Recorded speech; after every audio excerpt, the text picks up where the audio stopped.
kanibalisme dilakukan oleh suku-suku kuno dan pedalaman terkait dengan budaya, adat, serta kepercayaan yang mereka anut. Namun di era modern, ternyata masih ada saja kelompok yang melakukan praktek ini. Salah satu alasannya adalah untuk bertahan hidup.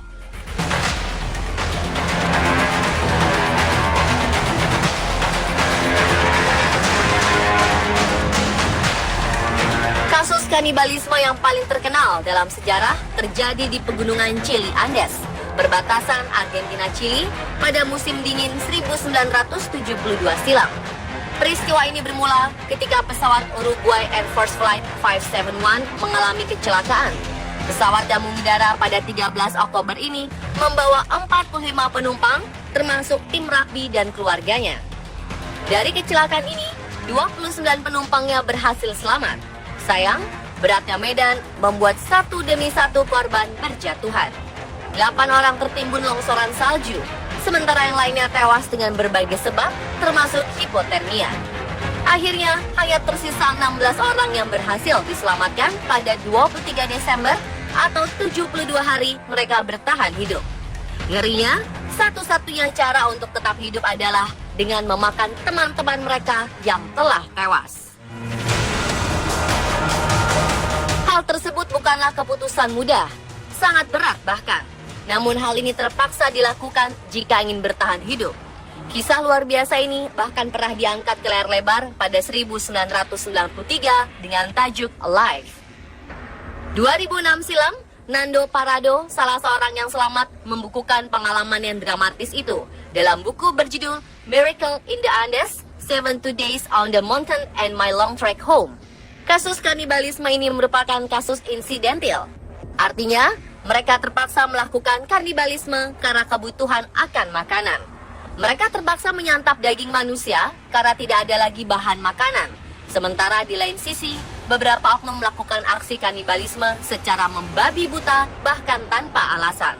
Orang-orang tak berperi kemanusiaan ini tega membunuh dan memakan daging korbannya karena hal-hal lain yang tak masuk akal.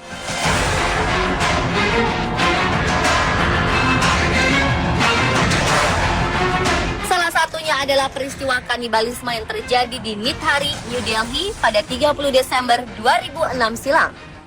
Polisi menemukan bagian-bagian tengkorak dari 19 orang di sebuah properti milik seorang pria bernama Moninder Singh Pandher. Tengkorak-tengkorak ini terdiri atas 4 wanita dewasa, 4 anak laki-laki, dan 11 anak perempuan. Moninder Pandher dan pembantu rumah tangga sekaligus tukang masaknya, Surendra Kohli, menjadi tersangka utama. Keduanya ditangkap karena pembunuhan, pemerkosaan, serta penculikan. Dalam pengakuannya, Moninder dan Surendra memakan hati, jantung, dan membuat daging kebab dari orang-orang yang mereka bunuh.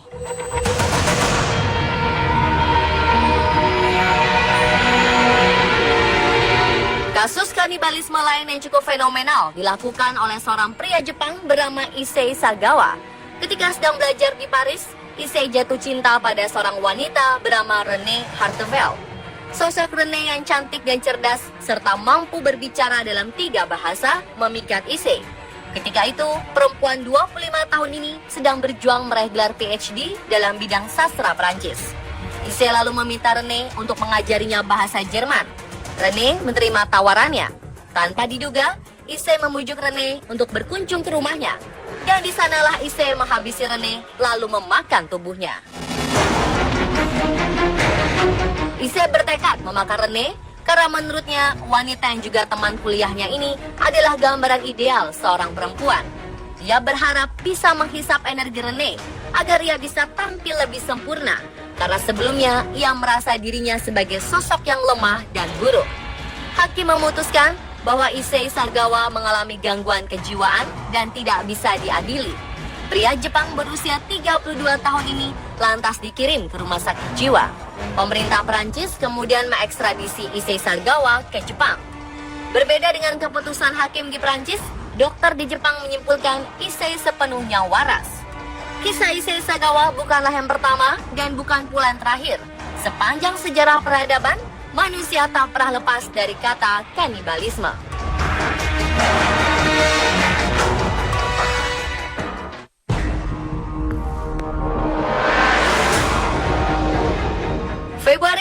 1874, seorang pria bernama Alfred Packer berangkat mencari emas bersama 5 orang rekannya.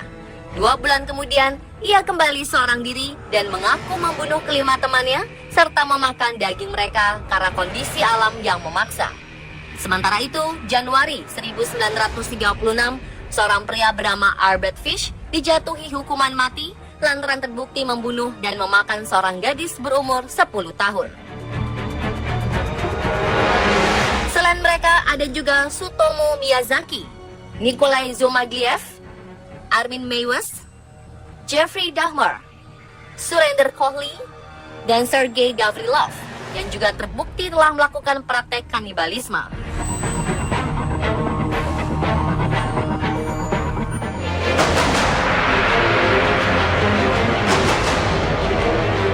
Kanibalisme memang realita mengerikan, tapi menurut pakar dari Summit Malibu Treatment Center di California, Karen Helen, kurang dari 1% populasi dunia bisa diklasifikasikan sebagai psikopat yang memiliki kecenderungan psikopatis, dan sedikit di antaranya mungkin memiliki kelainan seperti kanibal.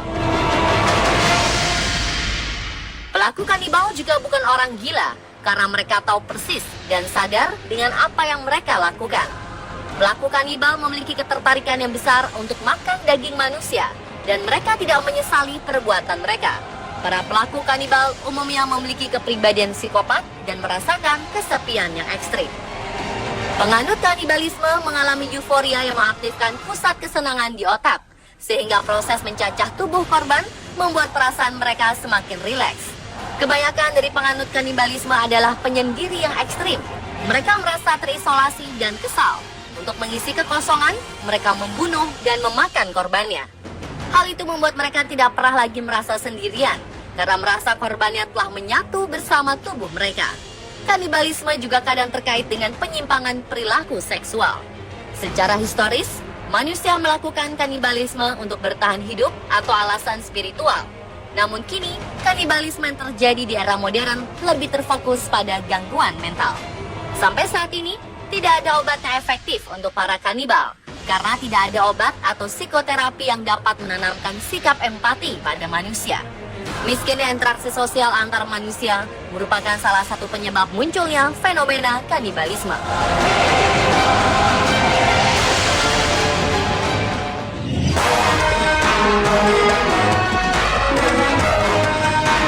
Selain merupakan praktek yang mengerikan, dari segi medis, kanibalisme menyebabkan penyakit aneh dan mengerikan yang disebut kuru. Kuru merupakan penyakit fatal yang menyerang bagian otak karena bakteri infeksi yang menular. Hal ini dialami oleh penduduk pedalaman Papua Nugini yang kerap melakukan praktik kanibalisme. Para antropolog sempat mendalami gejala penyakit ini pada penduduk Papua Nugini yang mengalami luka pada bagian otak dan memicu ketidakwarasan pada mereka. Pada mulanya, kuru diduga disebabkan karena virus. Namun ternyata pemicunya adalah sebuah partikel protein bernama prion yang mirip dengan penyebab sapi gila. Penyakit kuru menyebabkan gangguan berjalan, kehilangan keseimbangan, gemetar, dan menggigil. Dalam beberapa waktu, si penderita akan sulit menelan dan menyebabkan kekurangan gizi.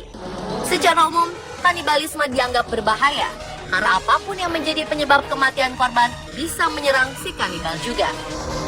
Memakan daging dari spesies yang sama bisa menimbulkan resiko penyakit karena berbagai kuman, bakteri, atau virus. Apapun alasan dan akibatnya, membunuh serta melakukan praktik kanibalisme merupakan tindakan yang tidak dibenarkan.